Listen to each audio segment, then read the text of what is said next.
Sunrisers Hyderabad. ఈ team అయితే ఒక కాంట్రోవర్సీలో చిక్కుంది. ప్రతి ఒక్కరైతే సన్‌రైజర్స్ హైదరాబాద్‌ని తిడుతున్నారు. సన్‌రైజర్స్ హైదరాబాద్ టీమ్‌ని ఇంకా వాళ్ళ ఓనర్స్‌ని తిడుతున్నారు.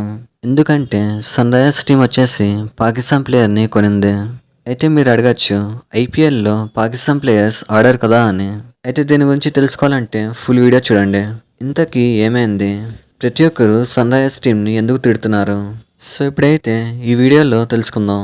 సో టాపిక్లోకి వెళ్ళే ముందు మీరు కనుక సబ్స్క్రైబ్ చేయకపోతే మాత్రం ఇప్పుడే చేయండి.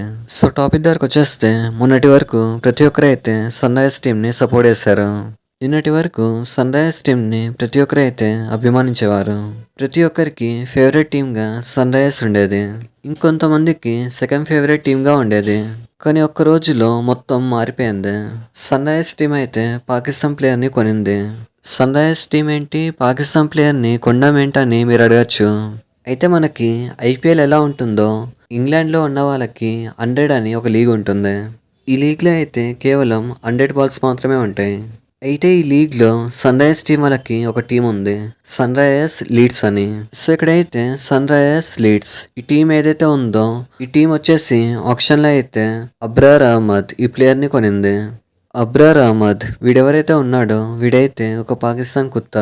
ఈ కుక్ వచ్చేసి మన ఇండియాని అవమానించాడు. ఆపరేషన్ సింధూర్ టైంలో మన ఇండియాని అవమానించాడు. సో ఇలాంటి ఒక ఎర్రి పువ్వుని సన్‌రైజర్స్ హైదరాబాద్ టీం అయితే కొనింది. అసలుకి కొంచెం కూడా సిగ్గు లేకుండా సన్‌రైజర్స్ టీం అయితే వీడిని కొనింది. ముఖ్యంగా కావ్య మరన్ ఎవరైతే ఉన్నారో ఈమెని ఎంత తిట్టినా కూడా తక్కువే అని చెప్పాలి. సో ఇప్పటి నుంచి ఈమె అయితే ఒక యాంటీ నేషనల్ అని చెప్పాలి. చెప్పాలంటే ఒక పాకిస్తాన్ ప్లేయర్తో మాట్లాడితేనే తప్పు.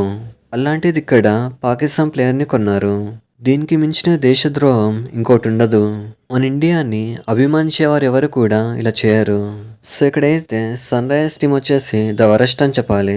ఈ సన్‌రైజర్స్ లీడ్స్ వీళ్ళు చేసిన పనికి సన్‌రైజర్స్ హైదరాబాద్ టీం అయితే తిట్లు తింటుంది.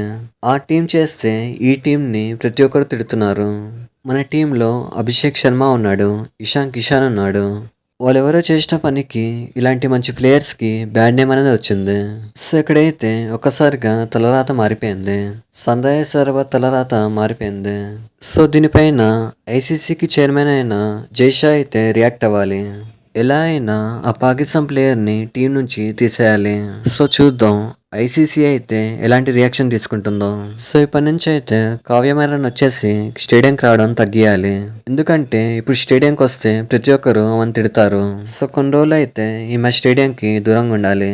అయితే ఇక్కడ కావ్య మరన్కి సిఎస్కే టీంతో కూడా ప్రాబ్లం ఉంది. కొన్ని రోజులకు ముందు ఏం జరిగిందంటే సిఎస్కే టీం వచ్చేసి అనిరుద్ సాంగ్స్ని వాడుకుంది.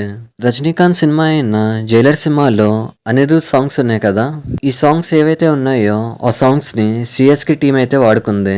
వాళ్ళ ప్లేయర్స్కి ఎలివేషన్స్ ఇవ్వడం కోసం ఈ సాంగ్స్ని వాడుకుంది. సో అప్పుడైతే కావ్య మరన్ వచ్చేసి కేసు వేసింది, కాపీరైట్ కేసు వేసింది. ఎందుకంటే జైలర్ సినిమాకి ప్రొడ్యూసర్ కావ్య మరన్. అందుకే కేవలం సాంగ్స్ని ఎస్ఆర్హెచ్ టీమే వాడాలంట, వేరే టీమ్స్ అసలు వాడకూడదంట. సో ఈ ఇన్సిడెంట్లోనే అర్థమైపోయింది వీళ్ళ క్యారెక్టర్ ఏంటో. ఆఖరికి మ్యూజిక్ విషయంలో కూడా వీళ్ళు ఇలా చేశారు. మన ఇండియన్ సాంగ్స్ని మన ఇండియన్స్ అయితే వాడకూడదంట, కానీ సన్‌రైజర్స్ టీం మాత్రం పాకిస్తాన్ ప్లేయర్స్ని కొనొచ్చంట. సో ఇక్కడైతే సన్‌రైజర్స్ టీం అంత దేశద్రోహులు ఇంకోరు ఉండరు. సో దీనిపైన అయితే చాలా మంది రియాక్ట్ అయ్యారు. చాలా మంది ఏమంటున్నారంటే సన్‌రైజర్స్ టీంని బాయ్కాట్ చేయాలని. అంటే చాలా మంది సన్‌రైజర్స్ టీంని ఐపీఎల్లో నుంచి తీసేయమంటున్నారు.